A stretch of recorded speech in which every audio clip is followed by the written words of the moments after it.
it be better or lower, stationary or moving. The knowledge derived from the Vedic literatures like the Upanishads and from all the sublimbs of the original Vedic knowledge form your external body. You are Hiranyagarbha, the reservoir of the universe, but nonetheless, being situated as the supreme controller, you are transcendental to the material world, which consists of the three modes of material nature. Repeat after me. There is nothing separate from you. There is nothing separate from you. Whether it be better or lower, Whether it be better or lower, stationary or moving. stationary or moving. The knowledge derived from the Vedic literature, The knowledge derived from the Vedic literatures, like the Upanishads, like the Upanishads, and from all the sublimbs and all the something of the original Vedic knowledge, original Vedic knowledge, form your external body. form your external body. You are Hiranyagarbha, You are Hiranyagarbha, the reservoir of the universe. the reservoir of the universe. But nonetheless, But nonetheless, being situated as the supreme controller, being situated as the supreme controller, you are transcendental you are transcendental to the material world, to the material world, which consists which consists of the three modes of the modes of material nature. of material nature. Prabhupada's purport. The word param means the supreme cause, and aparam means the effect. The supreme cause is the supreme personality of Godhead, and the effect is material nature. The living entities, both moving and non-moving, are controlled by the Vedic instructions in art and science. And therefore they are all expansions of the external energy of the Supreme Personality of Godhead, who is the center as the Supersoul. The Brahmanas, the universes, exist during the duration of a breath of the Supreme, of the Brahmandas, the universes exist during the duration of a breath of the Supreme Lord. Yasyaika nivasita kalam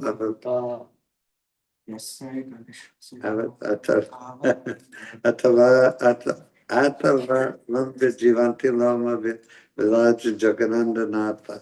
Thus they are also within the womb of the Supreme Personality of Godhead, Mahavishnu. Nothing, therefore, is separate from the Lord. There is the philosophy, this is the philosophy of Achintya Veda Veda Tattva. Om Again Timirandasya Gnanjana Shalakaya Chakshuranitam Yena Tasma Shri Gurave Namaha Shri Chaitanya Manobishtam Stapitam Yena Bhutale Swayam Rupa Kadamayam Tadati Svadantikam Vandeham Shri Guru Shri Juta Padakamalam Shri Gurun Vaishnavamscha Shri Rupam Sagrajatam Sahagana Lalita Shri Vishakanvitam Sa. Is that David? Tanvitam Tam Sajivam Vitam Savadutam Paritana Sihitam Krishna Chaitanya Devam Shri Radha Krishna Padan Sahagana Lalita Shri Vishakanvitam Sa. He Krishna Karuna Sindhu Dinabandha Jagatpate Gopesha Gopika Kanta Radha Kanta Namostute Tapta Kanchana Gaurangi Radhe Vrindavaneshwari Vrishabhana Sutte Devi Pranamami Hari Priye Vancha Kapatarubhyascha Kripa Sindhuvi Evacha Patitanam Pavanebhyo Vaishnavebhyo Namo Namaha Jai Shri Krishna Chaitanya Prabhu Nityananda Shri Advaita Gadadhara Shri Vasadi Gaur Bhaktavinda Hare Krishna Krishna Krishna Hare Hare Hare Rama Rama Rama Hare Hare.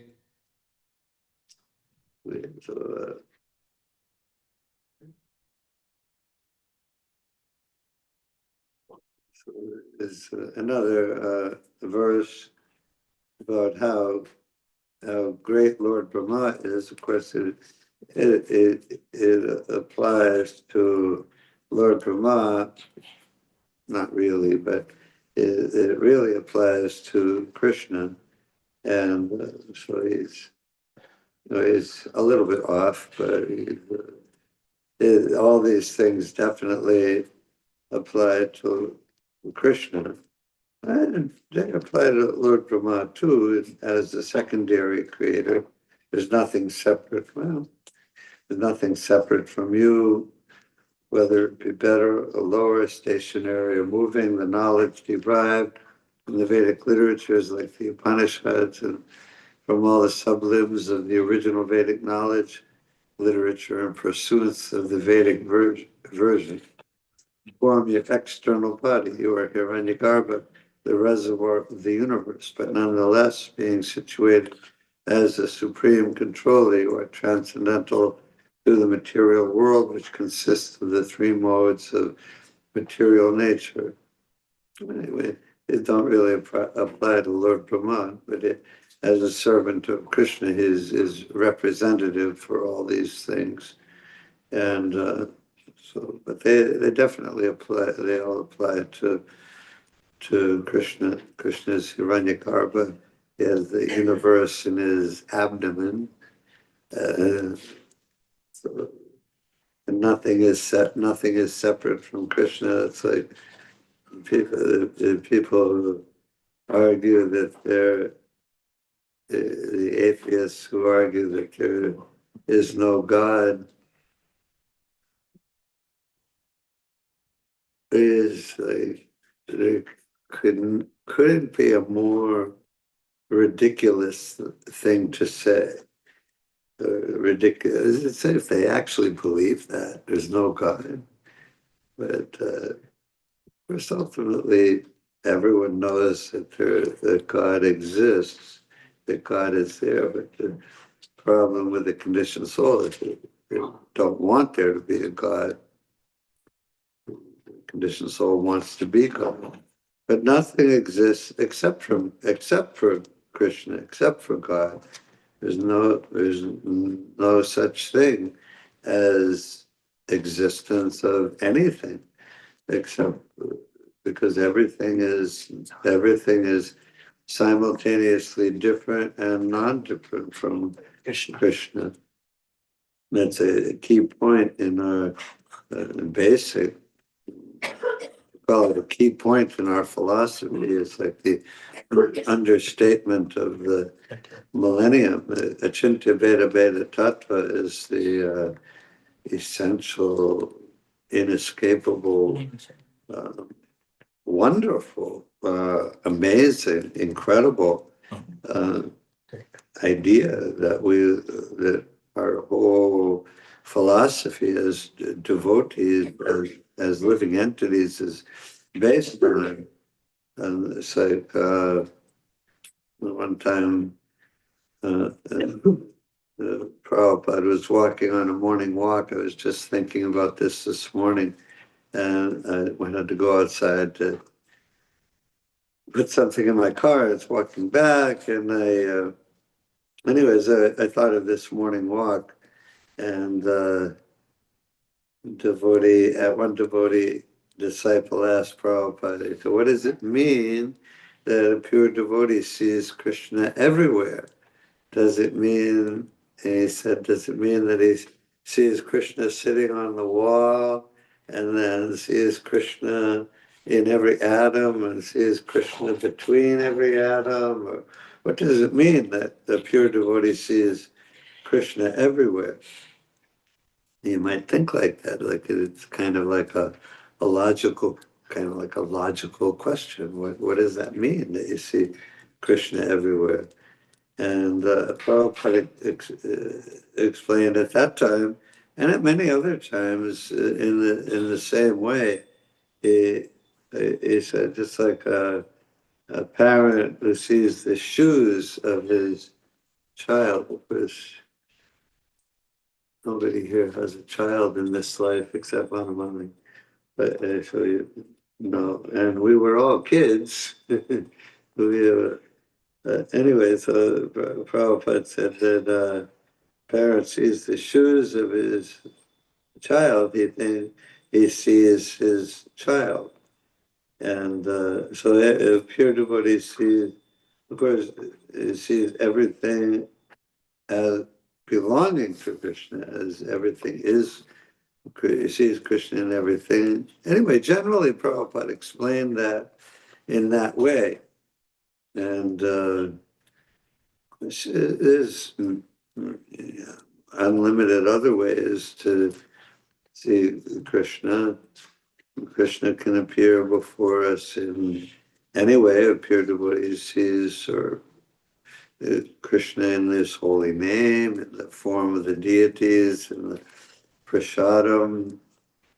And Prabhupada took prasadam, his disciples will tell you that he just sat down and he was very serious. He didn't have like conversations while he took prasadam or joking around or just eating casually. Even if he was by himself, he took his prasadam very seriously, as it was directly Krishna's mercy, which it is. But we tend to take prasadam in a much more casual way. And we know Krishna's mercy, and we're grateful for it. We're always grateful for Krishna's mercy. But pure devotee consciousness is in a much more elevated realm.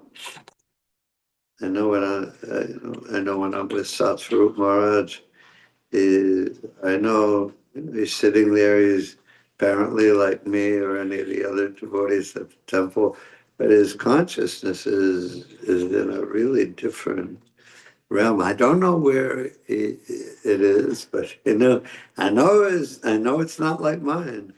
And there are Krishna conscious realms that we haven't begun to perceive yet. But everything is coming in due course of time. We just remain sincere and dedicated to Guru and Krishna. There'll will come in due course of time. Krishna reveal himself to us in many, many ways. But anyway, there's nothing different from Krishna. For someone to say there's no God, if he actually says it sincerely, it just means that he is completely blind and completely in the darkness of ignorance. I was born in the darkness of ignorance, and my spiritual master opened my eyes with the torchlight of knowledge. But for the devotees, Krishna's divine dwelling within their hearts destroy with the shining lamp of knowledge the darkness born of ignorance. So, by the grace of mercy of Guru and Krishna, our ignorance is destroyed. The word is used. What is the Bengali word for destroyed? It's in the song. Vinash. Vinash, that means destroyed, right? But it's not just, okay, here's some knowledge and that'll change your mind. But the ignorance that you're in is destroyed. It's like a bomb. I always compare, if you give one of Prabhupada's books to a person and he starts to read it, he doesn't know what he's doing. He said, oh, here's a book. These people are kind of strange, but they're interesting. Why are they out here chanting on the sidewalk? Let me open this book and try to figure these people out. I'm sure it doesn't make any sense, but let me open it. Or depending on the person's mentality, they may think, oh, this is pretty interesting. Let's see what's in this book. Everyone has a different mentality. But if they actually open the book and just read a little bit, doesn't matter what book it is. The knowledge in it is like an explosion going off in the brain. It destroys the ignorance. And it doesn't take a long time. It's not the Krishna in the form of the transcendental literature is so potent and so powerful, so obviously true, so obviously Krishna conscious that it acts like a bomb. Like if somebody throws a bomb in the room, it doesn't like go off gradually and destroy. You start a little fire and then maybe damage a couple of the paint or something. A bomb goes off like that. And, depending on the power of the bomb, it can be extremely destructive. So the power of the Prabhupada's books, the transcendental knowledge is just like that. It's a bomb that's going off in the head of the conditioned soul, just blowing everything to bits. And yeah, so so Krishna is said that the Absolute appears in three features. No, wait. Param means the supreme cause. And Prabhupada said, he always gives the example that you have your father has his father has his father, all the way back. So you go back to that person who has no father, and that's God. It's logical. But it's like, well,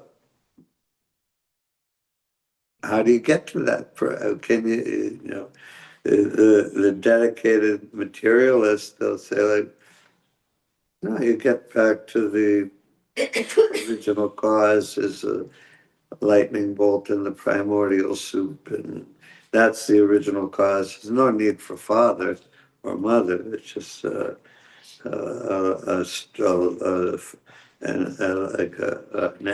accident of nature. Is somehow it happened. That's the original cause. It's ludicrous. It's ridiculous. The obvious answer, the true answer, is that everyone has a cause.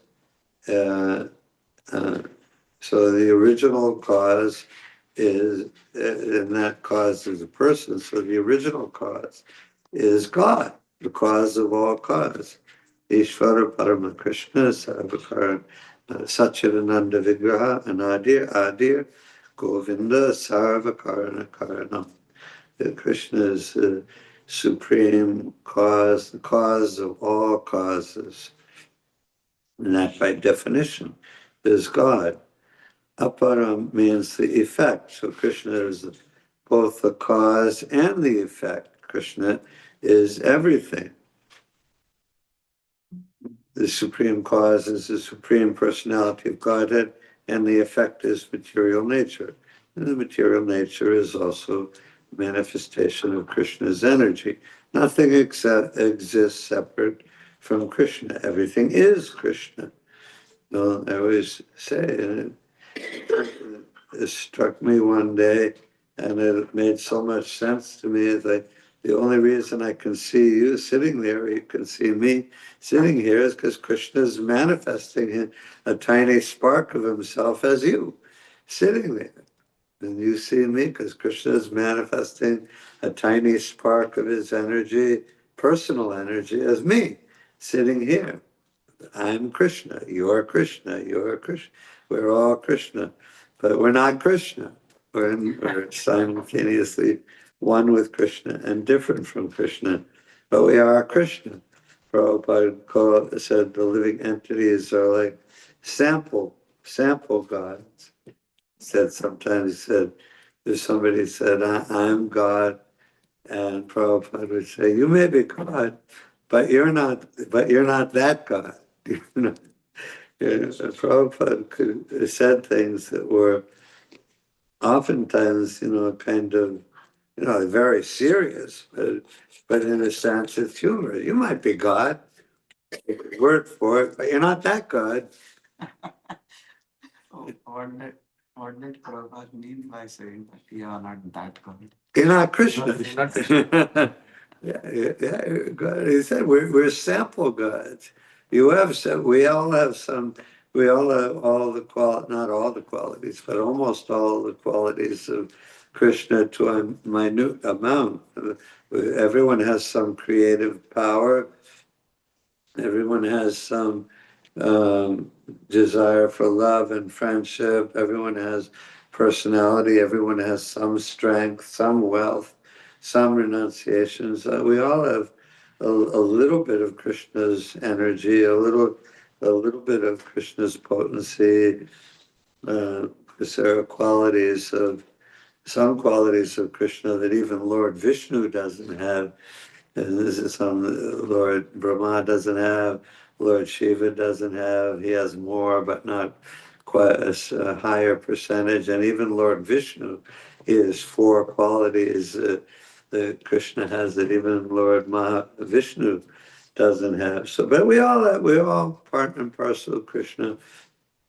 We're all God. But if somebody says, "I am God," uh, which people do sometimes. And I don't know if they ever really mean it, like if they really think they're God. But I mean, that's really a stretch, But maybe some people actually think they're God. They think like that. What? They think. One person was telling me that I'm just moving the sun. After some time, it will be subsided. It'll just keep an eye on it. It's going to move. Yeah. And I'm doing He it. said to me, he was so convinced. It's really, yeah, like that. And Joy Fulcher in Leelamrita, who became Janava Das. She first time she met Prabhupada, he said, and she asked a question about Radharani and Krishna, like how could the supreme truth be Radha Krishna? How could the supreme truth be a person, or could be two people, Radharani and Krishna? How could that be this? And Prabhupada gave an explanation, and then he said, "You are not moving the sun and the moon." And she was struck by that because she said, just a couple of months before, she had climbed to the top of a mountain, and she was probably on some kind of drugs, probably smoking something or taking some hallucinogen. A lot of people were back then and still today. But anyway, she would climb to the top of a mountain early in the morning before the sun rose. And she said, and she was thinking, I'm going to make the sun rise. And, uh, and, and so she was struck that Prabhupada chose that specific example. You're not making the sun rise. And she said it came time for dawn, but it was a cloudy day, so I didn't make the sun rise. I didn't make the sun shine. Anyway, so so everyone, of course, we come to the material world to take the place of Krishna, to be the supreme, to be the controller and the enjoyer, even the supreme controller and the supreme enjoyer. But it never works out. One of those plays that devotees used to do is Big Fish, Little Fish, and it's a really good play, but it's pretty ambitious production to put that play on. It's not like if you can see it on YouTube, groups of devotees putting on Big Fish, Little Fish, and the little fish is swimming in the lake, and he gets tired of being the little fish. He wants to be the big fish in the lake. And then Maya comes to him, and Maya personified, and it comes to him and says, "You want to be the big fish? Okay, I can make you the big fish. You have to come out on the land, And anyway, it's a pretty ambitious production, but it's a really good play. But everyone comes to the everyone comes to the material world out of a desire to be the supreme, to be the big fish. And it's always frustrating. It never works. It never makes us happy. It only causes us misery, on and on and on, unlimitedly. There's when it's never success. We never actually become a big fish, even if you're a big man in the material world. You're still just it's still nothing. But it seems like something, but it's still nothing.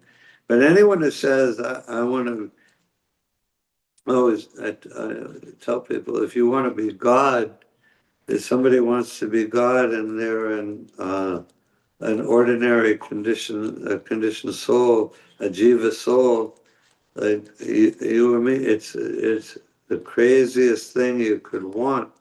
If you ever knew even had a billionth of the knowledge of Krishna, even for a second, your brain would explode immediately. It'd be a hopeless, ruined, psychological, mental mess eternally if you even had, it's like Arjuna when he was on the battlefield and Krishna showed him the universal form.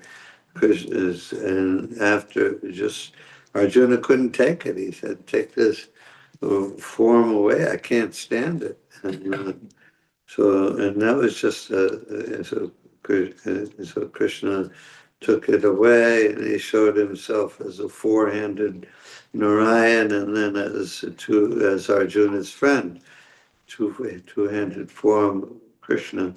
And so anyone who wants to be God, I urge them not to have that desire, because it will, if you ever had any of that knowledge, you're too small, you're tiny. It's like if you say, I want to be so powerful that I can lift Mount Everest, but if Mount Everest was ever put on your shoulders, it would squash you in less than a second. You're too small. You can't take it. So the desire to be God, if somebody actually takes that seriously, you should reason with them and say, you shouldn't want that. That's not a good desire. But if you have any what? 1 trillionth of or whatever 1 zillionth of the knowledge that Krishna has. Krishna is controlling every atom, and how many atoms are on the palm of my hand, and Krishna is controlling each atom. And so if you can't, your brain, your intelligence, your consciousness is just too small, too weak to have any idea of the understanding, the knowledge, anything that Krishna has, except what little bit he gives us, and which is enough, and that's all. I just want to be a little person. I don't need to do anything big. If Krishna wants me to do something so-called big in his service, and if he empowers me to be a GBC or build a huge temple or whatever, then maybe I can do that. There are devotees who do that. Maybe I can be empowered to do that, but it's not. And you can desire that too, but don't desire to be God. Don't desire. You're just a tiny. We're just tiny, little living entities, and we can do a little bit of service. But that little bit of service is enough to satisfy Krishna. It's enough to satisfy our spiritual master. It's enough to bring us back home, back to Godhead. And so we should be happy with that. Anyway, the living entities, both moving and non-moving, are controlled by the Vedic instructions in art and science. We're controlled by the Vedic instructions in art and science. I don't remember Prabhupada putting it exactly like that anywhere else, but anyway, he says it here. And therefore, they are all expansions of the external energy of the Supreme Personality of Godhead. We're expansions of the internal potency, but he says here the external energy, the marginal potency, Tatastha Shakti, which is essentially, it is, we are Krishna's internal energy, but as marginal living entities, although we're internal potency, we can be influenced or come under the influence of the external energy of Krishna. That's what it means to be a fallen soul. And the example is the sand on the seashore, which is sometimes covered by water when the tide comes in, and sometimes not covered by water when the tide goes out. So we're like that. We can be covered by the external energy, but we're not of the external energy. They are all expansions of the external energy of the Supreme Personality of Godhead, who is the center as the super soul. The Brahmandas, the universes, exist during the duration of a breath of the Supreme Lord. Nishva Sita Kalam Atala Atavalamya Jivanti Loba Jagadandanata Govindam Adi Purusham Tamaham Bhajami. Thus they are also within the womb of the Supreme Personality of Godhead, Mahavishnu. Nothing, therefore, is separate from the Supreme Lord. This is the philosophy of Achintya Beta Beta Tattva. Anyone have anything to say, any questions or comments? Hare Krishna. Prabhu. Book. In the course of the lecture, you made this point that this Achintya Veda Veda philosophy is very incredible and amazing. It really is, isn't it? It's amazing. Could you share your what I mean, it's just. what makes you find it so incredible? Well, it explains everything. I mean, it explains Radha Krishna. Radharani is Krishna, but she's separate from Krishna. How does that work? Krishna's internal energy. It explains you and me. We're Krishna, but I'm not Krishna. You're not Krishna. This is Krishna, but it's not Krishna. It really explains everything in a very, that's logical. It's not difficult. As soon as you hear it in disciplic succession, bona fide spiritual master, it makes perfect sense. I thought that makes sense. Okay, everything is, God is everything. He's the source of everything. He's the cause of all causes. That makes sense. And we're, just logically, that makes sense. And everything is part and parcel of Krishna. That makes sense. And everything is therefore everything is everything is one with Krishna, but simultaneously different from Krishna. Well, that makes sense. And it's complete, and it explains everything. And I saw this one short clip of this one Christian minister, and he was like presenting the argument that the materialists give about religious people. And he was he's a preacher, he's a minister, and he believed in himself as some kind of Protestant minister. But he was subscribing to the same view. He was saying that their argument is that our logic is circular.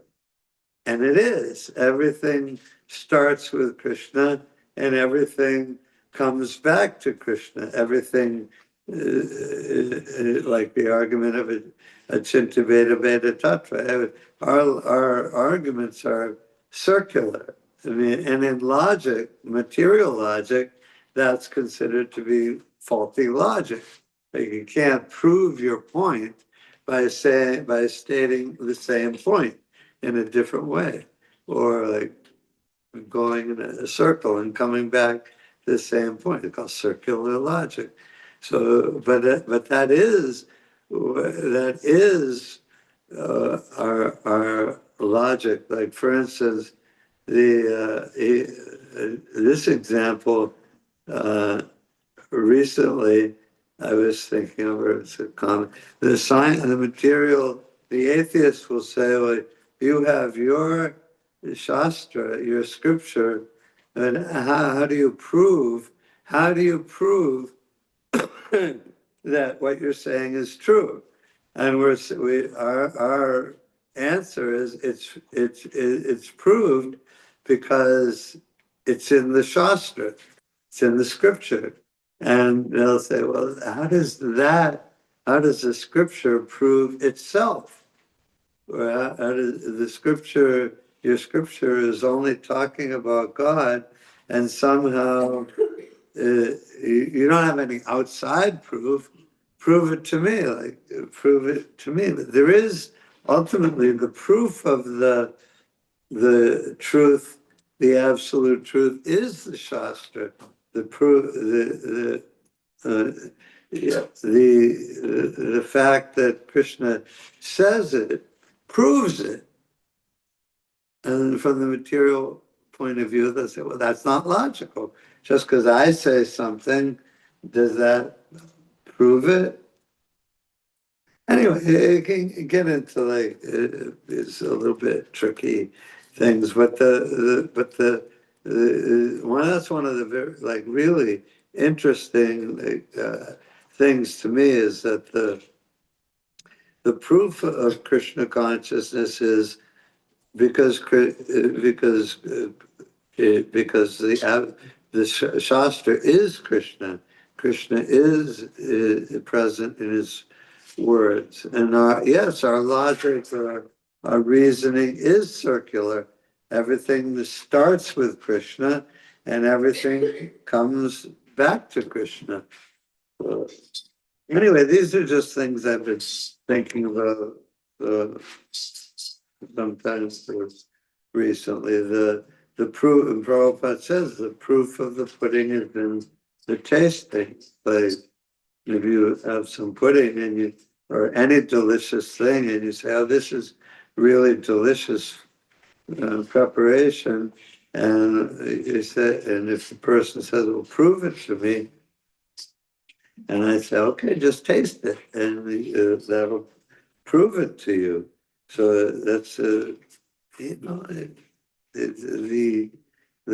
proof of the Krishna chanting Hare Krishna, the proof of everything we do. The society of devotees is like every time we offer obeisances, we say, "All glories to all the devotees of Krishna." And we offer obeisances to each other. We bow down to each other. All the devotees are rare souls, and extremely great individuals. And just to be allowed to be in Krishna's temple is the rarest gift you can imagine. There's nothing that compares to it. and entering the temple, coming into the temple, coming into Krishna consciousness, you're literally entering the spiritual world.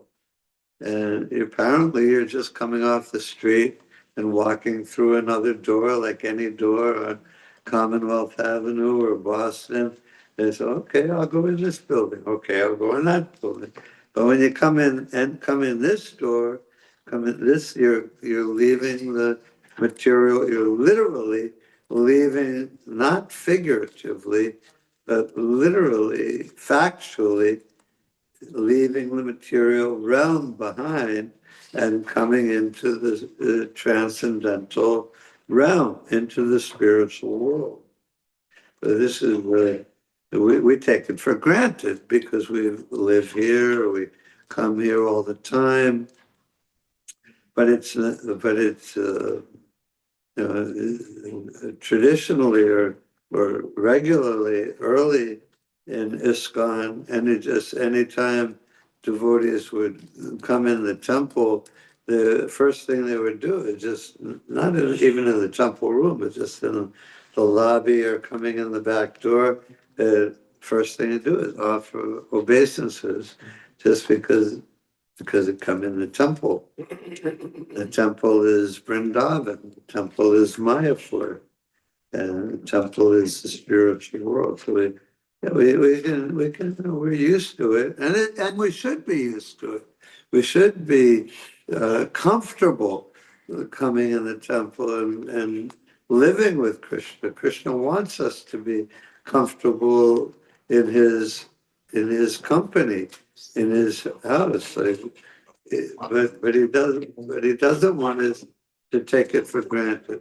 Okay, all glories to Srila Prabhupada ki jai. In the absence of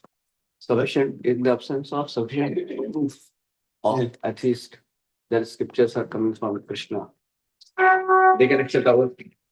I'm saying they also don't believe that it will happen. The proof is